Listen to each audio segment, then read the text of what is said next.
কিনতে হবে। তবু শীতকাল বর্ষাকাল ভালো। বর্ষার সময় মনে হয় যে এত বৃষ্টি কেন, শীতকালে মনে হয় যে এত শীত কেন, কিন্তু এইবারে গ্রীষ্মকাল প্রবল প্রখর রোদ্রে, এইবারে মনে হবে কবে বর্ষা কবে শীত আসবে। Good afternoon everybody. Good afternoon. Good afternoon. এখন 11:30 12টা বাজে, তো good afternoon. Good afternoon everybody, welcome to another new blog. এখন আমরা সবাই মিলে রেডি হয়ে যাচ্ছি আমাদের নতুন ফার্মে। মানে আজকের দিনটা ছুটির দিন, ওই সপ্তাহে একটা দিনই ছুটি পাই। প্রচণ্ড গরম পড়েছে, তবুও বলছি না, একটা দিন ছুটি যখন ঘরে বসে না থেকে যাই পুরোনো ফার্মে সবার সঙ্গে দেখা করবো, তারপরে ওখান থেকে নতুন ফার্মে যাব। আর রুদ্র রাজশ্রী এখনো স্কুল স্টার্ট হয়নি, আর রুদ্র স্কুল ছুটি করে নিয়েছে আজকে। মানে আমাদের ছুটি মানে রুদ্রের স্কুল ছুটি আজকে, তাই তো? চলো চলো যাওয়া যাক। যাক। জবরদস্তি এই মনসুন হয়ে গেছে। না, এটা খুব অশান্তির জায়গা আমার, এই শপিং কিছু করার নেই। বাচ্চাদের খুব রোদ উঠেছে, তো বাচ্চাদের মাথাগুলো বড়। হ্যাঁ, ওরা ক্যাপ কিনবে বলছে। যদি কিনে না দাও পাপাটা নিয়ে টুপি কিনবো। আচ্ছা ঠিক আছে চলো। ও রুদ্র আর রাজশ্রী এখন জেদ করে পাপাকে নিয়ে যাচ্ছে, ওদের ক্যাপ লাগবে। এই গরমে বেরিয়েছে, ক্যাপ না হলে খুব অসুবিধা হচ্ছে। দেখতে হবে, জিনিস একদম ভালো। চলো, অনেক বড় লম্বা, অনেক লম্বা বিল না, এটা আমি জোর করে করিয়েছি। মানে বহুদিন একটা ভালো জামা প্যান্ট কিছুই কেনেনি, আজকে জোর করে না হলো।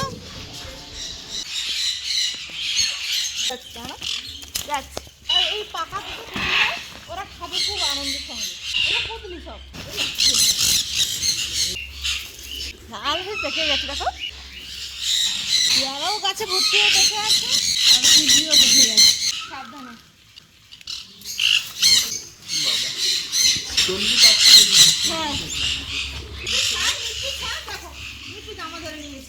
হ্যাঁ যাচ্ছি যাচ্ছি।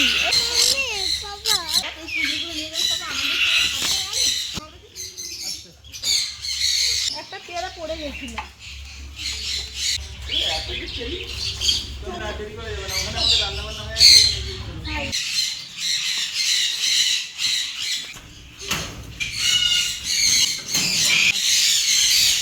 আচ্ছা এটা খাবি? এই নে। ও কিছু একটা বলতে চাই যে ওর জন্য একটা মেল লাগবে। চিন্তায় পড়ে গেছে। হ্যাঁ মাংটা কি করে দিল না, খারাপ বন্ধু হয়ে গেছে।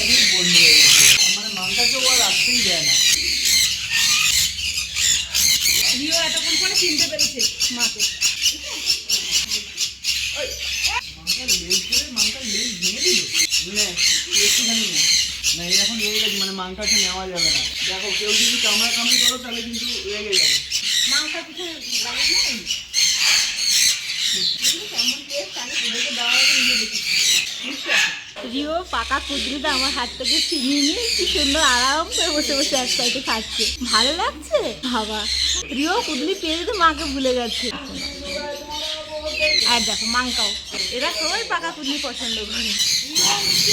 এসেছিল রিও খুব সেন্টিমেন্টাল হয়ে গেছে। চন্দ্রা এখন কম আছে, আর চন্দ্রা এলেও ওই দেখো রিও কি করে গেছে।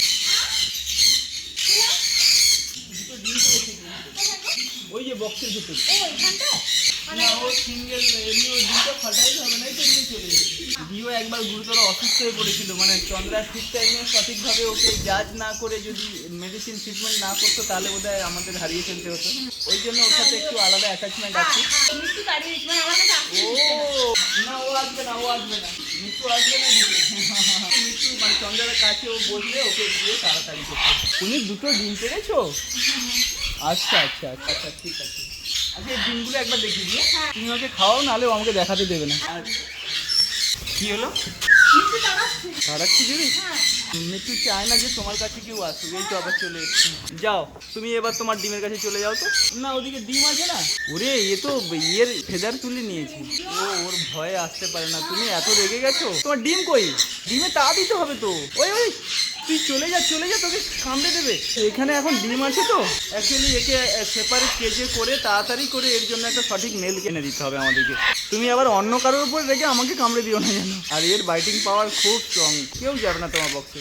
আচ্ছা আচ্ছা আচ্ছা, তখন থেকে আমি বুঝতে পারছি না আসতে চলে যাচ্ছে কেন। ওরা- মিট্টু দেখি এবারে রিওকে খুব তাড়াচ্ছে। ওই দেখো ও আবার দেখছে কিন্তু, হ্যাঁ? পালিয়ে চল, আমরা একটু নিরিবিলিতে কথা বলি। ওই দেখো ও রেগে মেগে আবার চলে আসবে। কি আসবি, আয় হাতে আয় মিট্টু। উড়িয়ে বাবা, ও তো সবাইকেই তাড়া করছে গো। ডিম ঠিক আছে কিনা একবার দেখলো, আবার তারপরে চলে আসবে। একবার দেখে ওই দেখো আমার হাতে ছিল, ওকে ধাক্কা মেরে ফিরিয়ে দিল। তোমার কাছে কাউকেই আসতে দেবে না। আচ্ছা আচ্ছা বাবা, মিট্টু আচ্ছা। আচ্ছা তুমি আর কাউকে নিও না। আর রিও অনেকদিন পরে একটু আদর না করলে সেও মন খারাপ হচ্ছে বেচারা। সরি বেচারা না, বেচারি। তুমি খাওয়াবি তো মাঙ্গার সাথে দেখা করে? মাঙ্গা রে খুব ভালো বন্ধু হয়ে গেছে, এই দুজন কাছাকাছি সবসময় থাকি। মাঙ্গাকে সবসময় গান দিয়ে রেখেছে। মাংকাকে তুমি ডাকলে ও রেগে যেতে পারে কিন্তু। রেগে যাবে না? হ্যাঁ, ও বাবা, মিট্টু কি হয়েছে বুঝতে পারছি না তো। পাগলের মতো হয়ে গেছে। না না, ও সন্ধ্যাবার রেগে তোমাকে কামড়াবে। তুমি শুধু ওকেই খাওয়া, দাও দাও দাও, ওকে দাও। আচ্ছা আমি সেটা এগিয়ে ভালো আসতে হবে। আচ্ছা, রেগে যাবে। ঠিক আছে, আবার পরে আসবো। সবার সঙ্গে দেখা হলো, সবাই একদম ফিট ফাইন, সব ভালো আছে। লাগে রিও মা লাগে, এই যে আমার রিও শোনা। এবারে আমাদেরকে নতুন ফার্মে যেতে হবে, দেরি হয়ে যাচ্ছে অনেক। রুদ্র আসছে, ওরাও আছে, ওরাও যাবে। চলে নতুন ফার্মে গিয়ে আবার ওখানে থাকার সৌদুরকে এগোলো, ওখানটা যেতে। বাই রিও, একটু আসছি, বাই বাই। জলের বোতল টোতল সব কিনে নেওয়া হয়েছে। ভাই ঘুমিয়ে গেছে, ভাইকে ধরে রাখ, আর একটু পরেই পৌঁছে যাবো। গিয়েই আগে লাঞ্চটা সেরে নেবো, তারপরে আমরা এদিক ওদিক ঘুরবো। চলে এসেছি প্রায়, আর একটু বাকি। রুদ্র ঘুমিয়ে গেছে। কথা মনে আছে? ফাইনালি আমরা পৌঁছে গেছি আমাদের ফার্মে। আম গাছে আম ধরে গেছে গো, আম পড়েছে ছোট ছোট আম অনেক।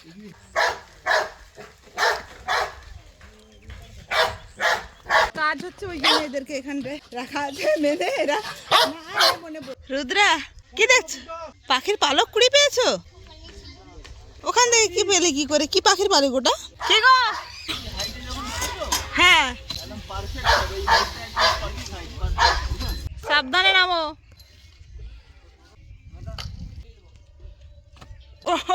এক্সাইটমেন্টের একটা আলাদা লেভেল চলে যাচ্ছে। একটু বলো কি হতে চলেছে, প্লিজ বলো। ওদিকে জালের বান্ডেল সব রেডি হয়ে আছে। হ্যাঁ, জালের বাড়ি।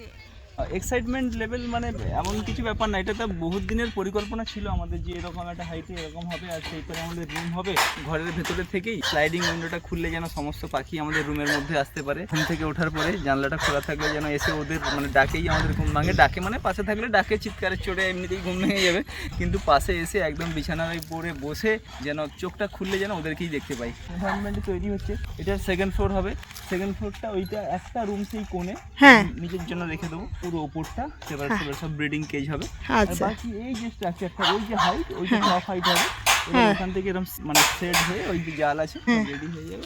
এখনো না, অনেকদিন, অনেক 3-4 মাস। হ্যাঁ, 3-4 মাসের মধ্যে পুরো কমপ্লিট হয়ে যাবে। পুজোর আগে স্টার্টিং হওয়া উচিত। ও रुको रुको रुको रुको रुको रुको नो नो नो देखो, ये तीनों एक साथ गुस्सा होके आ गया। দেখো ব্লু অলিকে ছেড়ে দেওয়া হয়েছে। এই বিকেলের সময় ওদের স্নান করা চাই, এত স্নান করতে ভালোবাসে। পুকুর দেখলে ওরা কেন যে কন্ট্রোল হতে পারে না আমি বুঝতে পারি না। ওরা ওদের মতো ঘাস খাক আর ওদের স্নান করবে। আর রুদ্র আর দাদা তো এখানে নৌকায় উঠেছে, নৌকা চলছে। আর দু একটা যে আম গাছ হয়েছিল লাগিয়েছিলাম, সব আম গাছ খেয়ে নিয়েছে গরুগুলো। কিছু করার নেই, এখন যা করছে করুক নিজেদের মতো। সিস্টেমে চলে এলে তারপরে সব ঠিক হয়ে যাবে। আবার আম চারা নিয়ে এসে লাগাতে হবে। ব্লু ডাকলে চলে আসবে, ওই অলি ওই গন্ডগোল। না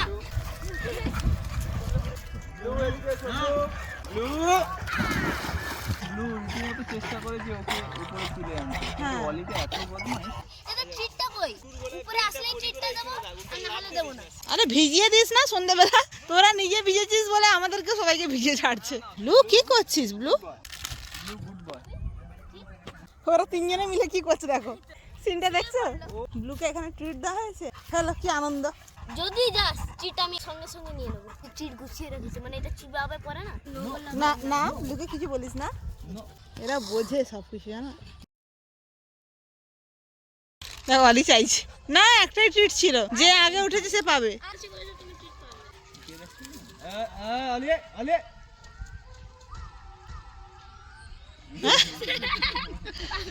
খবরদার পুকুরে নামবি না, দাঁড়া মনটা খারাপ ওই জন্যই হচ্ছে। একদম নামবি না। বকুনি খা একটু। নামলে কিন্তু মারবো এবারে। এটা কি বলতো, এই টাকা দিয়ে টাকা, এটা লাঠি, পুকুরে নামলেই মারা হবে। এত পুকুরের নেশা কেন বলো তো? ঠান্ডা লেগে যাবে না? না না, এরা খুব সুইমিং করতে ভালোবাসে। এর কোনো টাইম থাকবে না। দেখলি তো লাঠি, দেখলি তো শাসন চলবে। মাস্টার মশাই কিন্তু উনি কিন্তু মাস্টার মশাই, ঠিক আছে না? তোমাদের কিরকম মানুষ করতে হবে সেটা উনি খুব ভালো করে জানেন। তুই কি ভাবছিস তোকেও বকছে? একদম কি সুন্দর যেন কিছু জানে না, তখন বদমাশি করে নিচে নেমে গেল। ব্লু দেখো বাঘের মতো গর্জন করছিস কেন? ভয় লাগে। কে তুই কি বাঘ হয়ে গেছিস? শুয়ে পড়, শুয়ে পড়। নড়বি না। ওখানে ওরা বসে আছে ওই পুকুর পাড়ে, এই যে আলো জ্বলছে, ওখানে হিসাব হচ্ছে, লেবার পেমেন্ট হচ্ছে। আর এদিকে এই যে লেবাররা এবার কাজ বন্ধ করেছে, আলো জ্বলে গেছে। ওইখানে ওই পুকুর পাড়ে বসে বসে দেখছিলাম এই ফেরিটা যখন তৈরি হয়ে রেডি হয়ে যাবে কেমন লাগবে, খুবই এক্সাইটেড।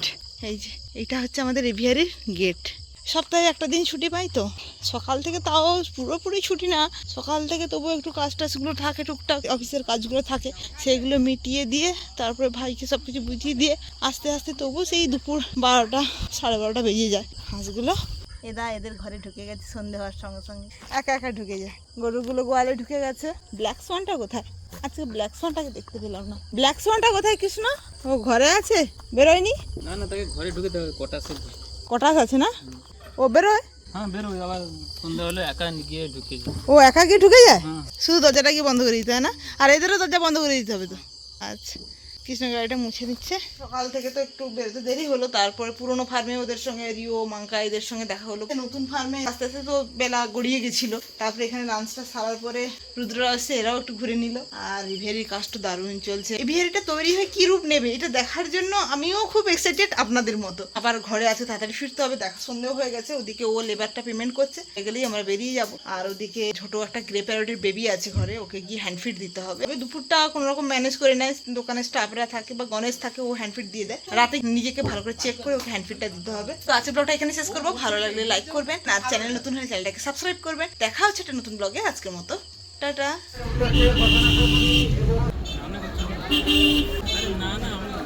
নারায়ণ দাস, বাড়ি 14 নম্বর, মায়ের পূজা অর্চনা জন্মভূমি অফিস।